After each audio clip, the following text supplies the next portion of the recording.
Really did block me, man. Ain't that? Where are we, man? Are we in high school?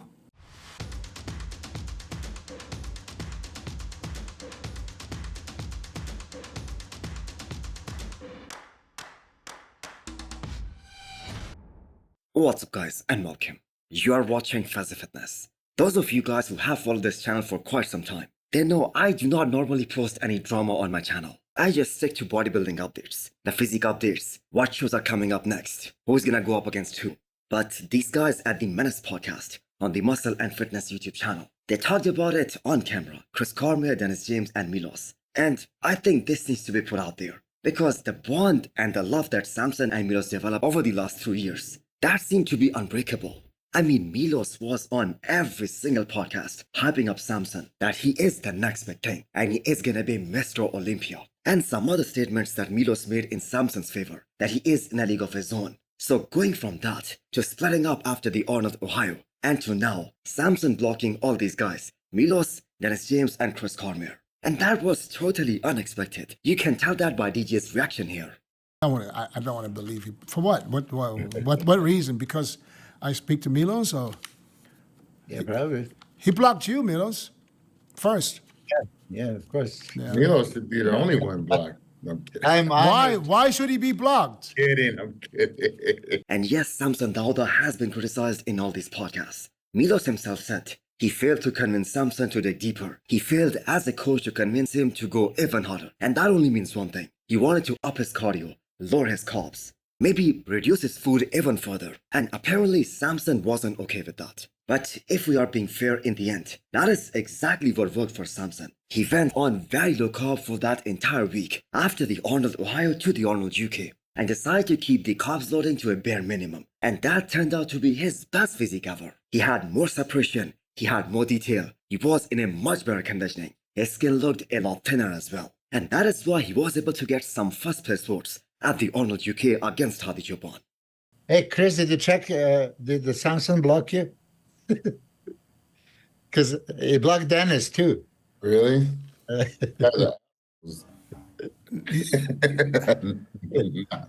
I don't think so, man. I don't know why. I mean, So Samson Dauda blocking these guys, that I have to say doesn't give him a good look. Unless he comes out publicly and reveals what exactly pissed him off. And don't get me wrong, that's his social media. He can block anyone he wants to. But if you guys look at the comment section under the latest episode of the Menace podcast, it is filled with comments regarding Samson and they are not positive.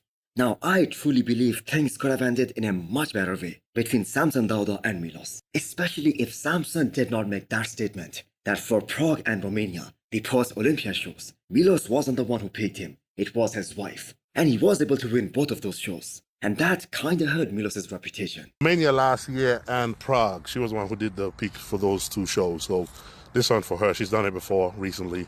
So she's going to be doing Arnold Classic for me. And that statement was the one that really triggered Chris Cormier and Dennis James. Because Milos' stance was altogether different compared to what Samson was saying. And Milos got really hurt by that statement. In fact, his exact words were that this was a slap on his face as a coach. So when two top guys in the industry, who were so close for years and years, and they also achieved so many great things together, and when they end their relationship in such a way, this is gonna spark some controversy. And look, we are 8 weeks post Arnold Classic Ohio, which was Samson's last show with Milos, and we are still talking about this. Now, can you imagine how cool things would have been between Samson and Milos if Samson was actually picked right for Ohio? Or at least the way they wanted to. Because I believe if that was the case, maybe there would still be a team. Now, in Samson's defense, he did a total of 13 shows with Milos, and those are more than enough chances for a coach to learn a body and pick him right in the best possible way that he can. And Samson is absolutely right to look for something better, because conditioning-wise, he wasn't getting any better with Milos. And he talked about this after the Arnold Classic, because his goal is to win the Olympia. And according to all the judges, the conditioning that they wanted to see on him, to consider him for the Olympia title, this wasn't it. So Samson had to look for something better. But all that being said, I still believe things could have ended in a much better way from both sides. So leave your thoughts in the comments below. Next up, we have an update from Breon Ansley, 10 weeks out of his next show, which is gonna be Dubai Pro. I think this is gonna be the easiest 60 grand that Breon will make. None of the top classic guys are doing this show. The only top 6 competitor that might jump in, and that is still a big if, whether that is gonna happen or not, that is Michael Daboul. But even if Michael Daboul shows up here, Breon is in a different league. And we just saw Breon Ansley beating Michael Daboul not just at the Arnold Ohio, but at the Arnold UK as well, where Michael Daboul was a lot improved. And not just that, Breon was able to beat Urs Krzyzewski finally after 2 years. Because the last time Breon was able to beat Urs, that was at the Olympia 2021. So Breon is definitely one of those guys who benefited the most with these new classic physique weight cap regulations. Now I'm sure he will love to have another 5 pounds added to his weight cutoff, because even with the current weight limit of 187 pounds for him, that still isn't enough. But still, that is a lot better than the previous years. And that is why we saw the best of Breon Ansley in the last 3 shows that he did with these new weight caps. And it is so crazy that one little change in the rules that reshaped his career. So Breon was done with classic physique after the Olympia last year, and he switched to the 212 division afterwards. He was actually getting ready for the 212 Olympia that year, and he was really determined to see how he can do in a bigger class. Now, if you guys ask me, I don't think he would have done that well in a bigger class, considering that the judges want him to bring bigger quads, even in the classic physique. And that is really hard to build up at this stage of his career, when he is 44 years old. So as of right now, we are still waiting for the Olympia to make the announcement about the updated prize money. Because what Breon is gonna win here in Dubai, that is more than what Chris Bumstead got for winning the Olympia last year. So let's see what the Olympia does this time in terms of the prize money, and not just for the classic, for the men's open bodybuilding as well. So yesterday you guys heard what Quentin and Beast 2 had to say about how they feel going up against one of the best guys in the world at the New York Pro. So today we got to hear from Martin-Fitzwater and how he is feeling just 2 weeks out of the New York Pro. So I am glad to see that everyone is going into that show with the intention of placing at least second, because realistically speaking, Nick Walker is gonna be pretty much impossible to beat here, especially if he shows up at his all-time best. And from the looks of all the updates that we have seen from him so far, that is probably gonna happen.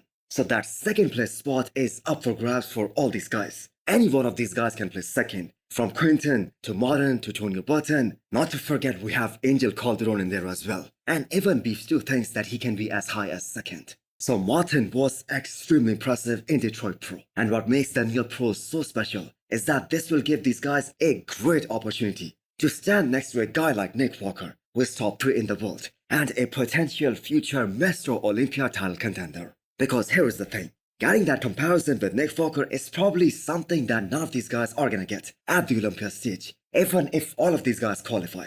Because Nick Walker is a first call-out guy, while Martin-Fitzwater on the other hand, he's just making his Olympia debut. And same will be the case with Quentin Beastwood as well. So will Martin do Cali Pro as well after the New York Pro? No, he is shutting the season down, because Martin has been prepping for a long time. Yeah, so after New York, the plan will be to shut things down, get healthy, do a nice little push into the Olympia, and then do a good long prep into Olympia, and show my best physique at the O. Originally, he was supposed to do the Arnold Classic Ohio, but his application got rejected, so he had to postpone his plans of competing. So this is gonna be a much needed rest and break and recovery time once Martin is done with the New York Pro in 2 weeks' time. Because after that recovery period, he would want to have a small off season before starting the official prep for the Olympia 2024. So hit the thumbs up button if you liked the video, and smash the subscribe button if you wanna come back for more. Thanks for watching.